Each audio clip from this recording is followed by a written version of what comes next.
Do you shy away from any of like the horrors of war from a kid's perspective? No, I don't. I figure if you can read 2,000 pages into an epic historical graphic novel series, you're ready to know that war involves some violence, you know? Mm. And horrible things happen. Starting in volume 3, unimaginable combat situations happen that I can't imagine. And I've drawn them. You know, I've drawn thousands of pages of this, and I still don't know how people survived it, other than that they didn't know either until they were in the situation.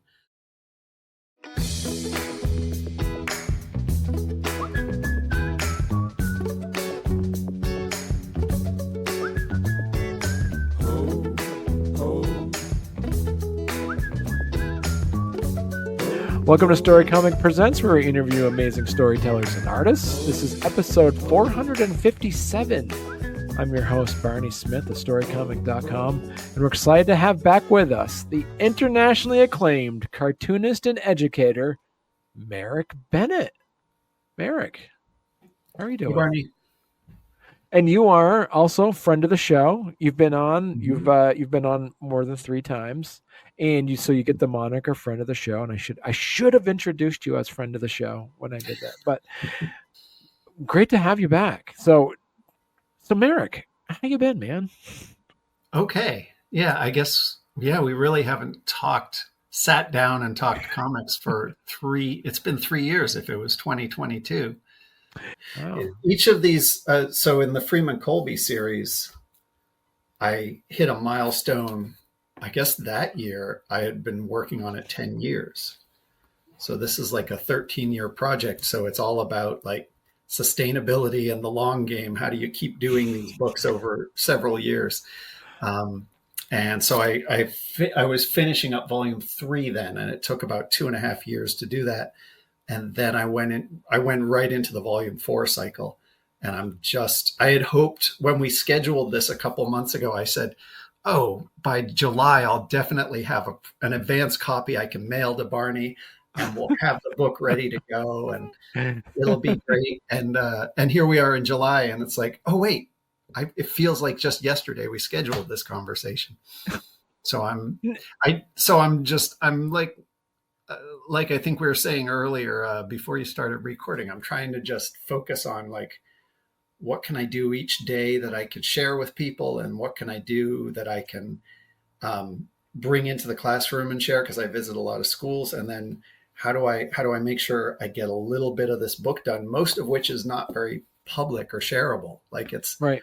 Just not that shareable if you're like, well, I moved a word bubble over a little and it made the whole page more readable, but it's kind of hard to see on screen, you know?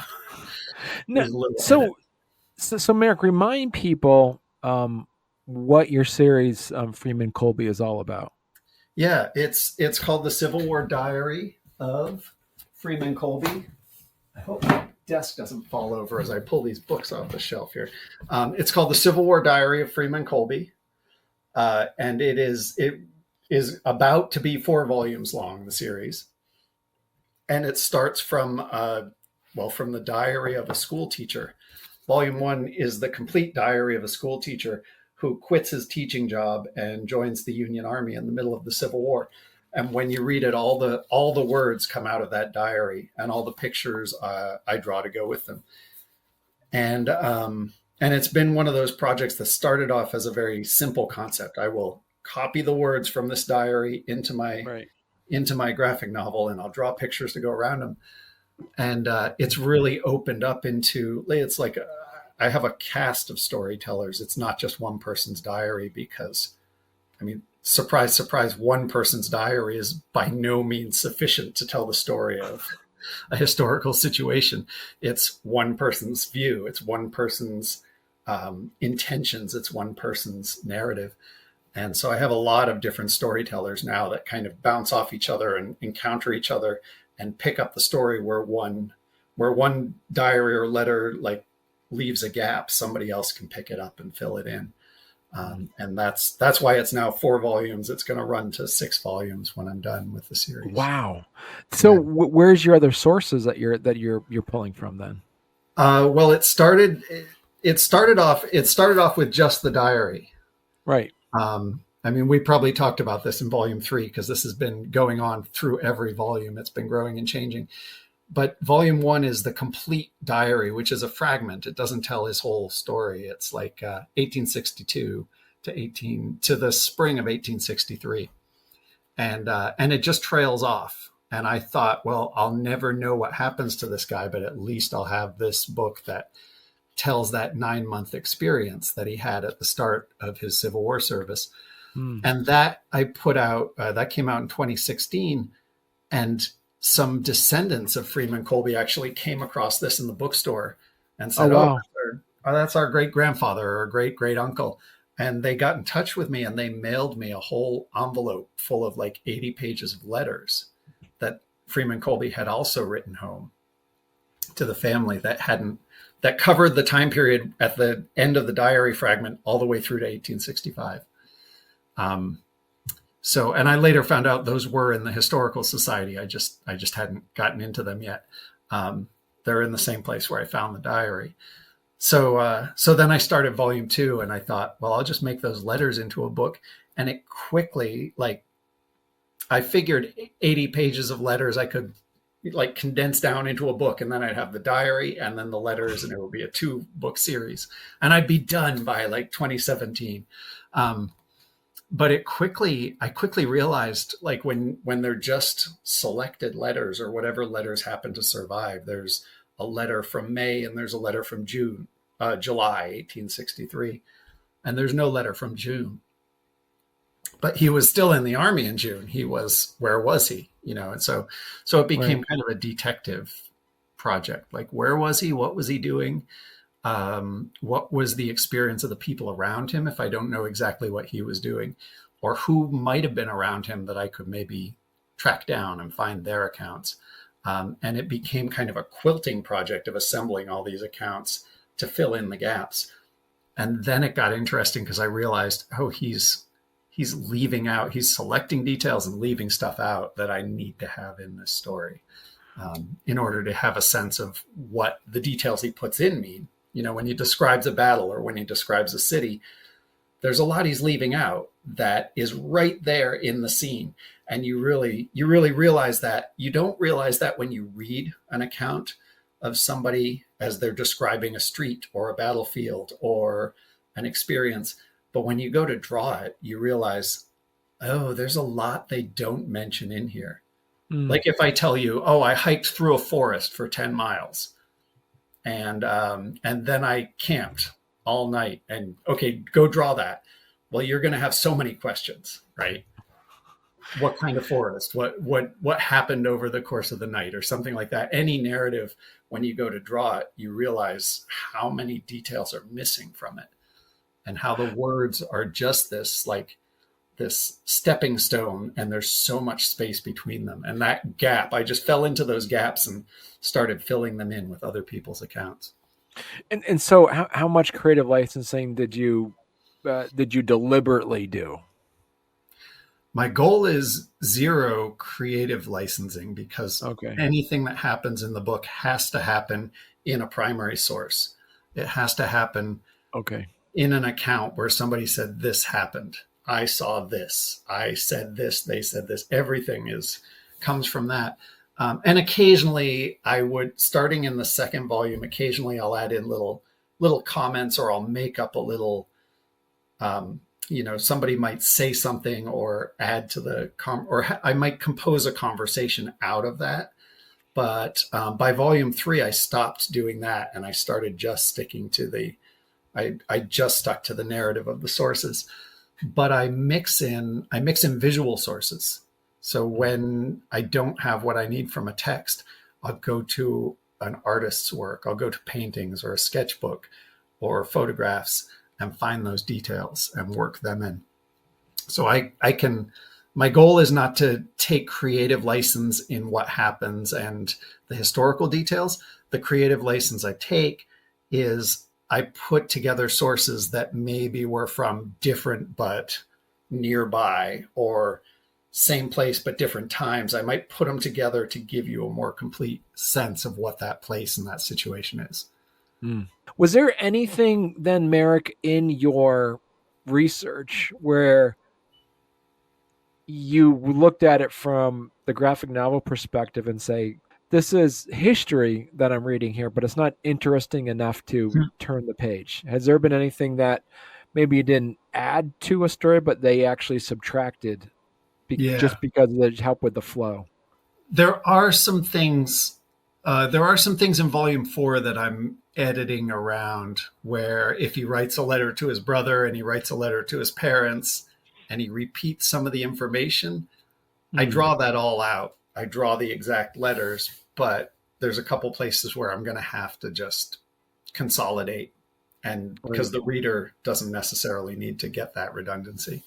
But I find it's a good rule. Another piece of advice for you artists out there. I find it's a good rule if I'm ever drawing something and then I draw it again. Like the nature of comics is we draw images over and over again and they're different each time. If I'm ever drawing something and then I'm drawing it again, and a little instinct goes off like, oh, this is getting to be just work. This isn't interesting. Why am I drawing this again? I have to have a really good reason if I draw it a second time. And if there's no good reason to draw it a second time, it should just be one big panel and just be drawn once. You know what I'm saying? So I don't, if I ever feel like it's not interesting, that's because I don't have the right visual angle, or I don't have the right connection with other sources, or something's missing from the account. Because that's something I've learned from my sketchbooking is no matter where you are, once you take out a sketchbook and start drawing what's in front of you, it becomes inherently interesting. It becomes beautiful on its own terms. That's not in a judgmental, fashion-y sort of beauty sense, but in a sense of like appreciating and respecting what's in existence in front of you. So you don't have to you don't have to get on a plane and go to the ends of the earth to find a scenic view. All you need to do is pay attention to what's in front of you, and that blade of grass or that empty lot or that bug crawling on the wall, if you pay attention to it, it becomes interesting. That sounds like a really horrible ad for a graphic novel, though. but I really believe that if you dig into, even when he's talking about life in a camp in a fort in the summertime in 1864, it's a pretty wretched place to be camping out, with people lobbing shells over your head and terrible smells all around and the constant threat of disease or violent death. And yet, like these people who are serving in the army, people who are serving in the hospitals, civilians who were caught up in what the storyline is, those that survived left accounts, and those accounts tell us about what it means to be human in those situations. And if I can put my full attention into it and draw it again, it becomes like beautiful in the sense of I respect the story and I need to see it and I want to see it brought out to readers. So if I do ever feel like it's uninteresting, that's because I'm not in the right space for it. I don't have the right sources or the right angle. It's good to be aware of that. You have to do comics, you have to constantly like monitor that. And I tell my students that if you're excited about it, your reader will see that through the art and be excited about it with you. And if you're ever tired of drawing, maybe you should stop and go take a walk and come back to it when you're fresh, and think of that's your instinct telling you, hey, there's a better way to do this. Let's find a different way. Now, so within in the Civil War, we're dealing with like thousands upon thousands of characters. Yeah. Did you in your book consolidate specific people into one character?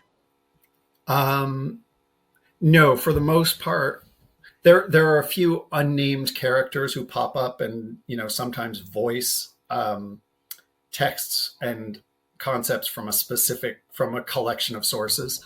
I have a couple unnamed soldiers in the regiment with Freeman Colby who, one of them, I call him the tough guy, and he's just like, he's this tough looking soldier. And whenever like some voice of experience comes through, oh, you know why they do that? He'll kind of be there in the corner and in the background, and he'll lean in and like be that voice of experience. So I guess in some ways I have, but all the named characters, all the people who are in the story are actual people who left accounts.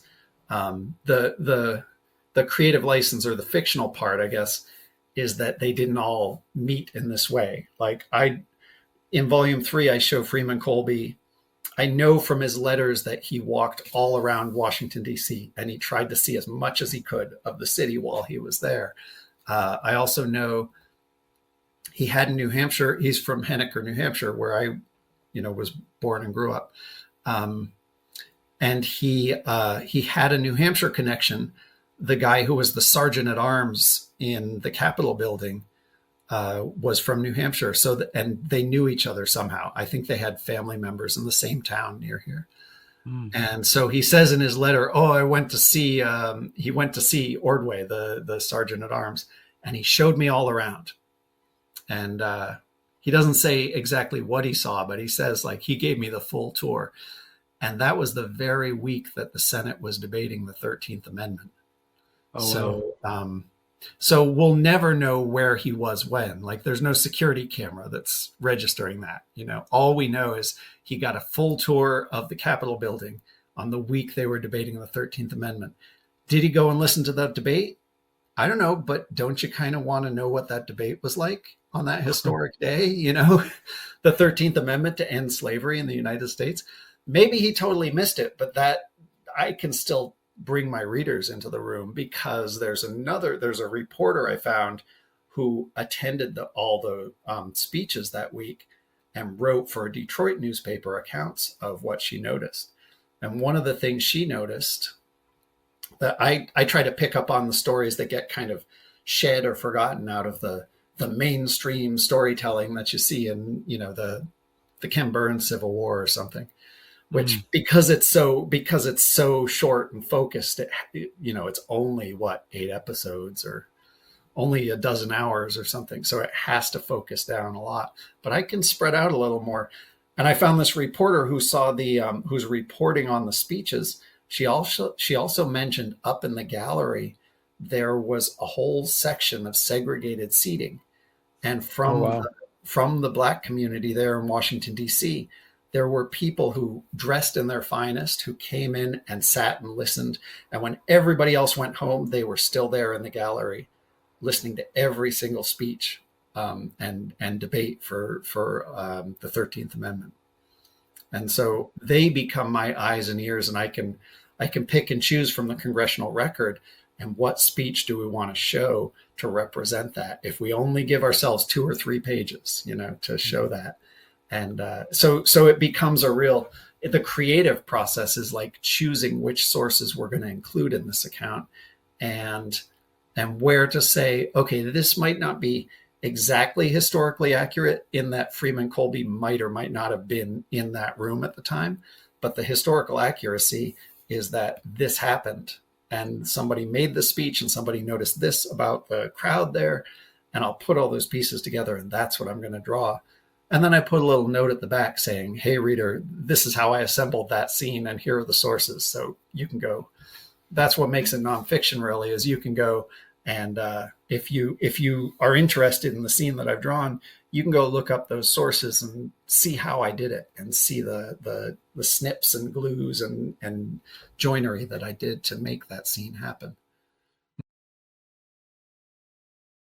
Well, hey there. If you're enjoying our podcast, don't forget to subscribe on YouTube or leave us a 5-star review on your favorite podcast platform. Your support means the world to us and helps us keep this show going.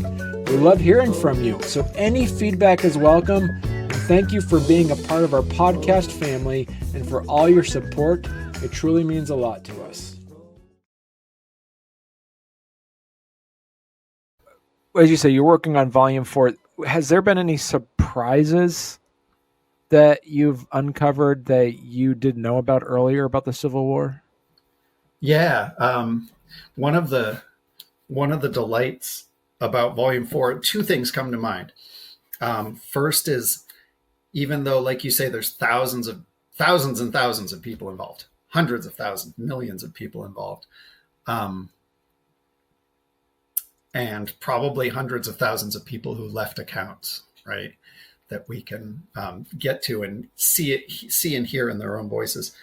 But there's only so many places and dates, and all those stories start intertwining and connecting in interesting ways. So one of the surprises I had was when I found in I have my proof copy of volume 4 here. So I'm like flipping through pages as I think about it. In one of Freeman Colby's letters in June, he writes home and he says, "Oh, I got my job back with the quartermaster, so I'm not on the front line. My job is I have to go take an 11-mile wagon train back to the supply depot and get food for these, the 100,000+ Union soldiers who were marching across Virginia at the time." This is in June 1964. And the Union supply depot is on a river back towards Washington. It's on a place called Port Royal. And that name sounded familiar. And I went and checked, and Port Royal was the place when we worked on the Turner family stories for Vermont Folklife, and we made the graphic novel from Daisy Turner's storytelling.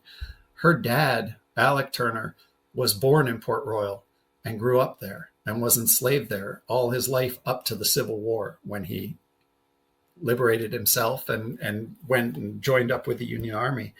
And he tells a story about guiding the Union Army back to Port Royal and what happened when he guided a Union cavalry unit back to the plantation where he was enslaved.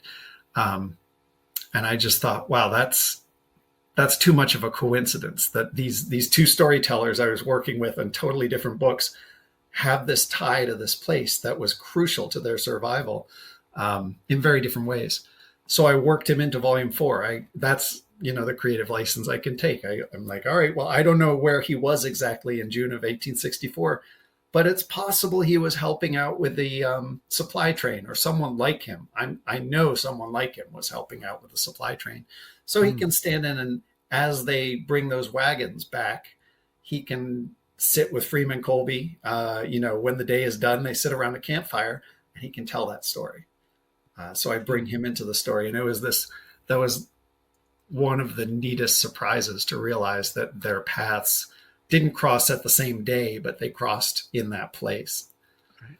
And so you mentioned earlier that you're going to put out 6 volumes to this, correct? Yeah, I cross my fingers when I think that. That's the plan right now. And so my initial plan was 1 book, so I could be off by a factor of 6. So does that mean that you actually have enough material that you've discovered and researched to take you through till the end of the Civil War then? Yeah. I mean, I could, if I had to, I could maybe finish up just doing Freeman Colby's letters and do a little 50 or 100 page graphic novella and be done with it, but that it wouldn't do the story justice. But it's like with volume 3, out of a 500 page book, 50 pages came from Freeman Colby's letters. The rest are all other storytellers that I added in to make it make sense and flesh out the story.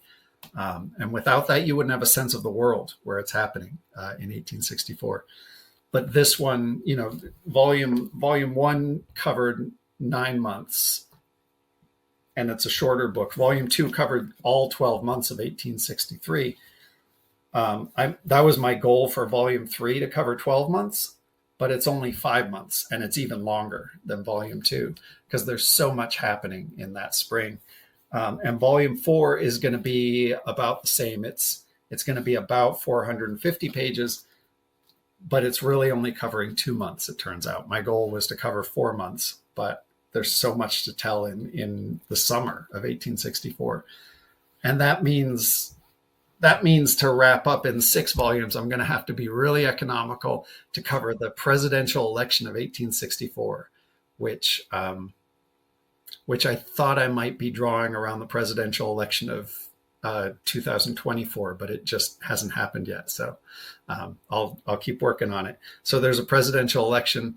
There are a number of prison diaries too from fall 1864 that I'm going to work into that one. And that may carry over into volume 6. But then the spring actually of 65 really goes pretty fast, because once things start, once the Confederacy really starts crumbling, it crashes. And the letters really, I mean, they were fighting right up to the end. The 39th was involved in the chase of Lee's army up the Appomattox. But I think by that point, I'll be more economical, because you will have just read 1,500 pages of what they're doing. So I can really hint at, if they march overnight and they chase this army through, this landscape, you've just read 1,000 or more pages of that. So you'll have a sense of what it looks like. So I can get that story down really quickly. Now, because this is based off of a real events, and it is a young adult, so kids read this. Do you shy away from any of the horrors of war from a kid's perspective? No, I don't. I figure if you can read 2,000 pages into an epic historical graphic novel series, you're ready to know that war involves some violence, and horrible things happen, starting in volume 3. Unimaginable combat situations happen that I can't imagine. And I've drawn them, I've drawn thousands of pages of this, and I still don't know how people survived it, other than that they didn't know either until they were in the situation. And their accounts, some of their accounts are very graphic and descriptive. Some of their accounts use humor. Some of their accounts are evasive, and really put the graphic elements aside and focus on other things. Some of the accounts were written or shared at the time. Some of them were written a day or two later in a letter. Some of them were written down in a memoir the next year. Some of them were made as speeches to veterans groups 50 years later. And all those accounts, and all through those decades, and some of them were made as speeches to civilian groups 20, 30, 40 years later. So you have to take into account who's the audience, what was their intention in creating the text. Like writing a letter to your little sister is different from writing a letter to your brother who's a fellow soldier. And writing it the day after something happens is different from writing it down 50 years later for a reunion, and the use of humor, the use of graphic detail is all different in those accounts. So I kind of, and ideally you actually have multiple accounts of any event or any situation, because if thousands of people are involved or tens of thousands of people are involved, you can go through different regimental histories and get very different stories about the event. And you quickly realize, oh my gosh, what is the truth about this event? The truth is these thousands of accounts, and the sifting of it and the putting it together and trying to figure out what's the narrative we need to tell now in 2025 that will help us make sense of 1864, but also of 2025. Right? That somehow what speaks to us now is going to be important to our readers. That's what I need to get into the story, even more than what might have spoken to a reader in 1864. As of this recording, your Kickstarter is launching soon. How can people find this book, say, in the next 5 years? Like, say someone's listening to this or watching this program in 5 years from now. Where can they pick up Freeman Colby Volume 4? I do them all primarily through my website. Okay. I never recommend people go to Amazon, because I've all my life I've either worked in bookstores or used bookstores or supported them. So I publish it through Ingram Spark, so it's available to any bookstore that wants to order them. So best thing is to get, if you have a graphic novel you're interested in that's indie like this, there's no publisher. I'm the publisher. It's self-published. I don't do any distribution or promotion. It's all word of mouth. So if you're interested in these, tell your librarian, point it out to them, send them to the site, and they can get the series info. Tell your bookstore you're interested in it. If you order a copy, they may order an extra copy for the shelves. If it comes from me, if they order it from me, I sign every book. I can sketch into it. If they order it through Ingram Spark, it comes from some giant publishing printing facility in the United States. So right, yeah, it's always good to order directly from the artist. I do mostly. I don't think I even have PayPal buttons on my site anymore. I just do it through the Patreon. I say, yeah, I could put a button out on my site that says $25, $30 for a book or something. But, right. If you join the Patreon for a year, that's $25 or $30, at the base level. So I might as well send you the book and you get the updates from that. And it's all about, I don't, this is going to sound callous, but I'm less interested in selling a book and mailing it to a stranger. I'm more interested in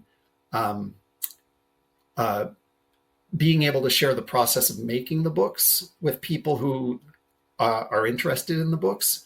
And we're not strangers to each other. When you see my process and I see your comments and we get to kind of collaborate on that level in making this book happen, then I think of it as, I'm happy to send a free book to that person who's helping out that way, who's supporting the process, Right.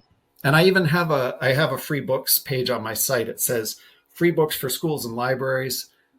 If you don't have a budget for books, let me know what you need and I can send it to you. And I can only do that because it's crowdfunded, people support the process and join monthly or annually on the Patreon or the Substack to help me make the books.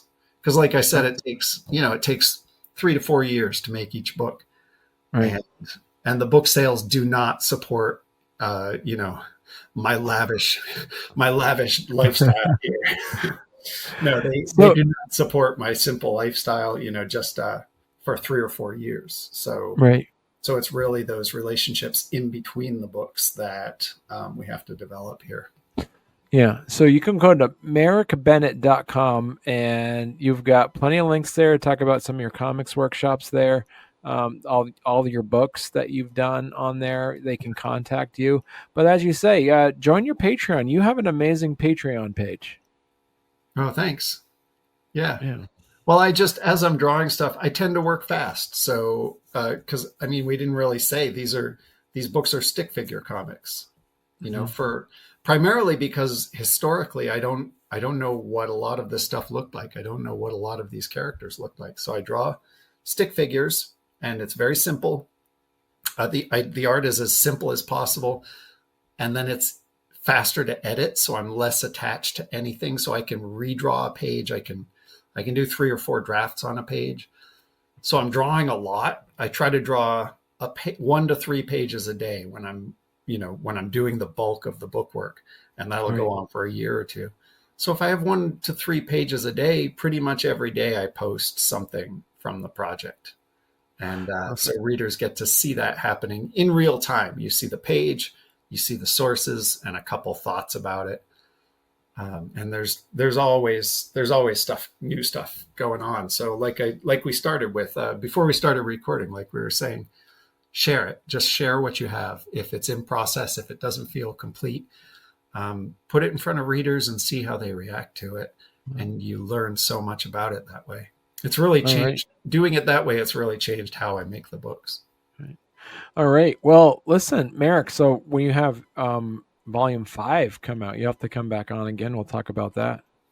Yeah, I actually, there was a little problem where I thought volume 4 was running long. It was like 100 pages too long.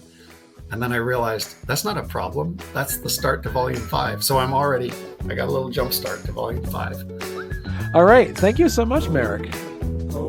Yeah, thank you, Barney. Nice to talk with you.